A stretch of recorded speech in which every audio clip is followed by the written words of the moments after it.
আসসালামু আলাইকুম। প্রত্যেককে স্বাগত জানাচ্ছি আজকের এই ভিডিওতে আমরা কথা বলবো প্রাথমিক সহকারী শিক্ষক নিয়োগ পরীক্ষার রেজাল্ট আগামীকাল প্রকাশ করা হবে কিনা। বিভিন্ন সোশ্যাল মিডিয়ায় আপনারা দেখছেন ফেসবুক সহ যেখানে বলেছে যে আগামী রবিবার প্রাথমিকের রেজাল্ট প্রকাশ করা হবে। সো আজকের এই ভিডিওতে সেটা নিয়ে মূলত কথা বলবো। তো আমরা যদি খেয়াল করি যে ডিপির ওয়েবসাইটে এখন আমরা আছি, ডিপির ওয়েবসাইটে এই সংক্রান্ত কোনো নোটিশ তারা দেয়নি। আমরা যদি ডেইলি ক্যাম্পাস পত্রিকায় দেখি, সো এখানেও ওইরকম কোনো নোটিশ তারা দেয়নি যে প্রাথমিকের পরীক্ষার ফল কবে। এবং আমরা যদি তাকাই মামিনুল স্যারের পেজে জব মেডিসিনের ওনার ওখানে যেটা জানতে পারছি, উনি বলছেন যে কোনোভাবে আগামীকাল রেজাল্ট প্রকাশ হওয়া সম্ভব না, যেহেতু উনি সহ আরও বেশ কয়েকজন এই বিষয়ে কথা বলেছে ডিপির সাথে বা প্রাথমিক শিক্ষা অধিদপ্তরের সাথে, যে ফলাফল যেন প্রকাশ করা না হয় এবং পরীক্ষা যেন বাতিল করা হয়। এবং আমরা ওয়েবসাইটে দেখেছি যে প্রাথমিক পরীক্ষার ফল রোববার, আসন প্রতি টিকেছে ৩ থেকে ৫ জন, এমন একটি শিরোনাম উঠে এসেছে ডেইলি ক্যাম্পাস পত্রিকা। আমরা এখন সেটা দেখব, কিন্তু ওয়েবসাইটে এরকম কোনো তথ্য নেই। তো আমরা যদি এই নিউজটাতে ক্লিক করি, আমরা যেটা জানতে পারবো সেটা হচ্ছে যে হেডলাইনটা এখানে আবারও বলছি যে প্রাথমিকের নিয়োগ পরীক্ষার ফল রোববার, আসন প্রতি টিকেছে ৩ থেকে ৫ জন।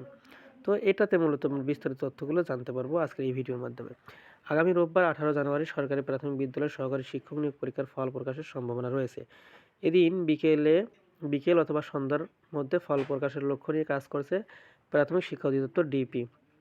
ফলাফলে প্রতিটি শূন্যপদের বিপরীতে ৩ জন থেকে ৫ জন চূড়ান্ত নির্বাচিত হতে পারেন, অর্থাৎ একটা করে সিটের বিপরীতে ৩ থেকে ৫ জন নির্বাচিত হতে পারে। এরপরে শনিবার ১৭ জানুয়ারি রাতে প্রাথমিক শিক্ষা অধিদপ্তরের পলিসি অ্যান্ড অপারেশন বিভাগের এক কর্মকর্তা গণমাধ্যমকে বিষয়টি নিশ্চিত করেছেন।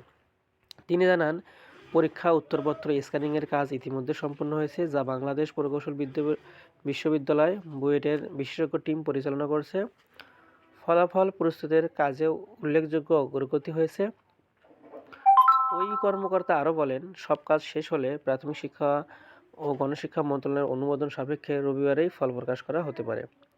তবে কোনো কারণে তা সম্ভব না হলে ২০ জানুয়ারির মধ্যে ফলাফল প্রকাশ করা হবে বলে আশা করা হচ্ছে। তো এমনটি জানিয়েছে ডিপি।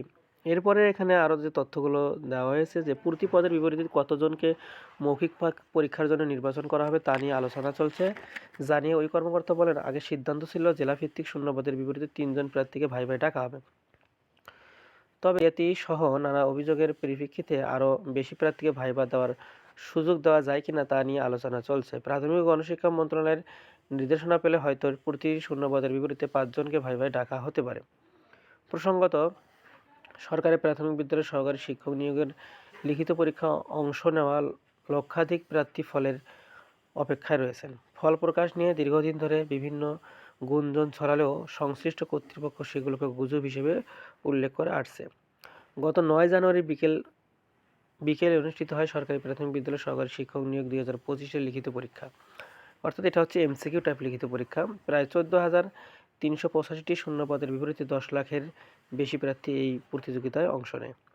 সো আপনারা দেখলেন যে রেজাল্ট কবে প্রকাশ করা হবে এবং এই বিষয়ে ডিপিকে বলেছে এই তথ্যগুলো আপনারা জানেন, এবং কাটমার্ক কত হতে পারে, এবং যেহেতু প্রতি পদে ৩ থেকে ৫ জন টেকানো হবে, এই বিষয়গুলো নিয়ে সামনে আমরা কোনো একটা ভিডিওতে কথা বলবো। এই জন্য অবশ্যই আপনারা ভিডিওটিকে শেয়ার দিন এবং কমেন্ট শেয়ার করে সাবস্ক্রাইব করে পাশেই থাকুন। পাশাপাশি আপনাদের কোন উপজেলা থেকে আজকের এই ভিডিওটি দেখছেন বা কোন জেলা থেকে দেখছেন অবশ্যই কমেন্ট সেকশনে কমেন্ট করে জানাবেন। এবং আপনারা যে কাটমার্ক কত হতে পারে এই বিষয়ে কোনো ভিডিও চান কিনা অবশ্যই তা কমেন্ট সেকশনে কমেন্ট করে জানাবেন। Thanks for watching. আসসালামু আলাইকুম।